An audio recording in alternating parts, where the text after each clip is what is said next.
जल बना था, ये जल बनता है। तो यहाँ क्या हुआ कि वहाँ भाषा के रूप में लिखते थे, रासायनिक अभिक्रिया में क्या होता था, भाषा के रूप में लिख देते थे कोई चीज, और वही चीज को इसके संकेत के रूप में लिख दे, अर्थात सूत्र का प्रयोग कर दे, तब उसको क्या कहते हैं, रासायनिक समीकरण कहते हैं। यानी इस तरीका से H2 + O2 रीच H2O, तीर चिन्ह को रिच पढ़ते हैं, रिच इंग्लिश में रिच हुआ, हिंदी में तीर हुआ। तो यहाँ क्या है कि H2 + O2 रीच H2O, यही बन गया आपका क्या, पहले जो लिया तो वो हुआ रासायनिक अभिक्रिया, और उसी को बढ़िया से सजा के सूत्र के रूप में लिख दिए, तो उसको क्या कहते हैं, रासायनिक समीकरण। तो अब आपको समझ में आ गया होगा इसका परिभाषा कैसे लिखेंगे, इसे हटा देते हैं। परिभाषा तब क्या बोलेंगे, परिभाषा बोलेंगे कि जब किसी रासायनिक अभिक्रिया में अभिकारकों एवं उत्पादों के स्थान पर शब्दों का प्रयोग न करके उसके संकेतों या सूत्रों का उपयोग करते हैं, तो उसे क्या कहते हैं, रासायनिक समीकरण कहते हैं। आंसर लिखें इसका, आप लोग साथ साथ लिखते जाएंगे। मैं आशा करता हूं कि आप अच्छे ढंग से समझ पा रहे होंगे। तो क्या लिखेंगे, रासायनिक समीकरण किसे कहते हैं, जब किसी रासायनिक अभिक्रिया में, क्या बोलेंगे, जब किसी रासायनिक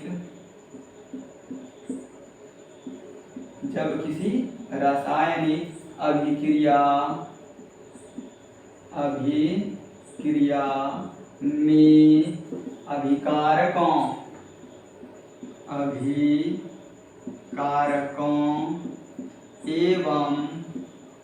एवं उत्पादों के स्थान पर क्या क्या लिखे हैं, जब किसी रासायनिक अभिक्रिया में अभिकारकों एवं उत्पादों के स्थान पर संक्षिप्त रूप, जब किसी रासायनिक अभिक्रिया में अभिकारकों एवं उत्पादों के स्थान पर उसके संक्षिप्त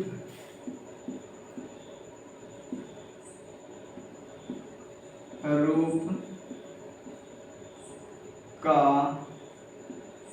उस स्थान पर उसके संक्षिप्त रूप का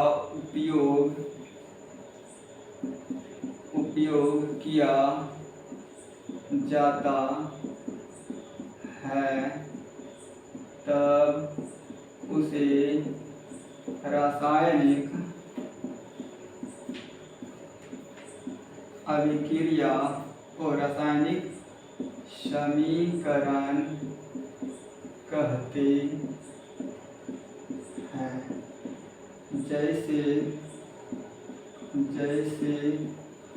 H2 + O2 रीच H2O, ठीक है, इतना लिख लीजिए,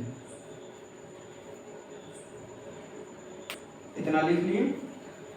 ये जो इस स्थान पे जो हमने लिखा है संक्षिप्त रूप का उपयोग किया जाता है, आप यहाँ ये भी लिख सकते हैं, उसके रासायनिक सूत्रों का उपयोग किया जाता है। उसके क्या लिखेंगे, इस स्थान पे ये भी लिख सकते हैं, रासायनिक सूत्रों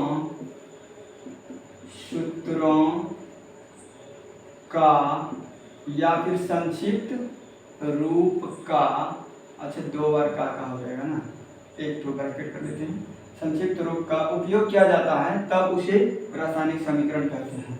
ये भी लिख सकते हैं और ये भी लिख सकते हैं, दोनों में से कुछ भी लिखिए, कोई दिक्कत नहीं है।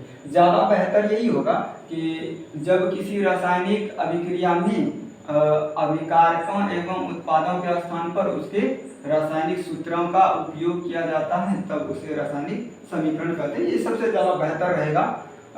संक्षिप्त रूप का भी ठीक ठाक ही है, ये दोनों सही है, गलत कोई भी नहीं है। हमने उदाहरण दे दिए यहाँ हाइड्रोजन और ऑक्सीजन का।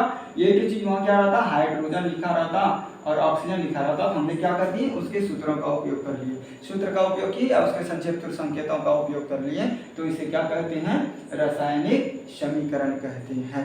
यहाँ तक में किसी को कोई दिक्कत तो नहीं होना चाहिए, और यदि किसी को कोई परेशानी हो, दिक्कत हो तो कमेंट करके जरूर बताइएगा मुझे। अब आगे हम बताने जा रहे हैं कि कोई भी रासायनिक समीकरण को लिख कैसे सकते हैं, जैसे